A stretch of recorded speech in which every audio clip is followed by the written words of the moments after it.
Hey everyone, so as promised, I'm going to show you some calf stretches that will be helpful for plantar fasciitis. These are also helpful for Achilles tendinopathy as well. See the other videos for that.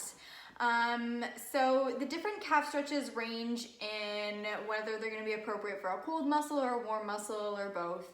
And I'm going to start with a heavier stretch that'll be good for a warmer muscle. So if you've been out for a walk, you've been doing some chores around the house, sometime when you've been moving your calves around beforehand and you got some blood in those muscles. So what you need is a set of stairs and a railing or something to hold on to.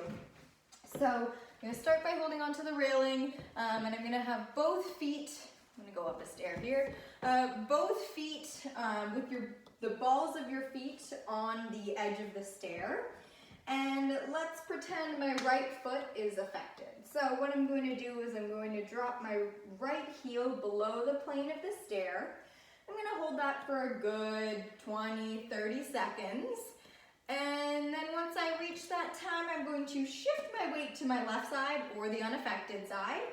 And I'm kind of going to use my hip to bring my leg up. So rather than just pushing up with the muscle that I've just stretched, I'm kind of going to be passive in how I bring up the leg. So I'm going to demonstrate with the left foot, if that was my affected side. Again, dropping your heel below the plane of the stair, holding onto the railing for support, shifting your weight to the other side, and then kind of bringing your hip up to bring your leg up. The whole point of that, you really want to focus on not squeezing the muscle that you've just stretched. So you've given the muscle some nice elongation, try to get rid of some of that pull on your heel, and then you don't want to do the concentric action. You just want to do the elongation. Other great stretches, kind of a traditional stretch. Again, I'm going to go up another stair here. So this one you can just do on the ground. No need for stairs here, that might be a little dangerous. So what I'm going to do is I'm going to prop the ball of my foot up on a wall, counter, whatever, and then I'm going to move my hips forwards. You're not thinking about bringing your chest forwards, you're thinking of bringing your hips forwards. And you'll feel that stretch kind of in the upper portion of your calf. So again, you're holding that for a good 30, 45 seconds. Now you can also do the stretch with your knee bent.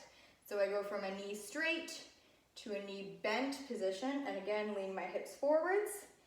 And you'll find that stretch goes down the leg and kind of sits a little bit lower here. That's a different muscle from your calf. So that way you're targeting two different muscles in your calves, and you can kind of get a little bit more of a broad stretch in those muscles to really give some laxity to that Achilles tendon.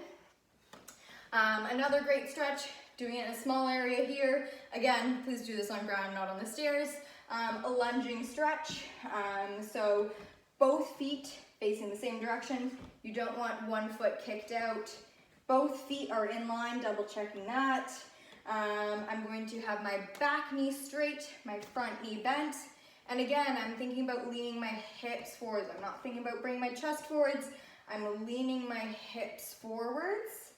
And again, this one and rather than pulsing as I was just doing, you'll hold that stretch again for a good 30 to 45 seconds. You don't want to let your heel lift, foot flat on the ground, knee straight for the back, feet in line. So as with the first stretch I did up against the wall, with the knee straight, you'll feel it kind of higher up in the calf. And you can also do this stretch with the knee bent. Again, I'm not going to pull the heel up. The heel is going to want to come up. You're going to lock it down. So bend the knee, but leave the heel locked down. And you'll feel that stretch go a little bit lower again into that deeper muscle. So the top muscle, that's your gastrocnemius. The lower muscle, that's your soleus. Both of them insert to the Achilles tendon. So if we can stretch both of those muscles, then we can get some good laxity and that decrease some of that pull on the heel. Some other great techniques that you can do, you can massage the bottom of your foot with like a lacrosse ball or a golf ball, or if you have a little massage ball, those are great for massaging the bottom of your foot, getting some cross friction massage into the plantar fascia. Another great little trick is to get a water bottle, fill it up, put it in the freezer, and then let it freeze, and then you can roll your foot over with that. That is really nice for helping heal the tissues, as well as giving some relief and cross friction massage. So those are some great little exercise tips and tricks that you can use at home for the plantar fasciitis.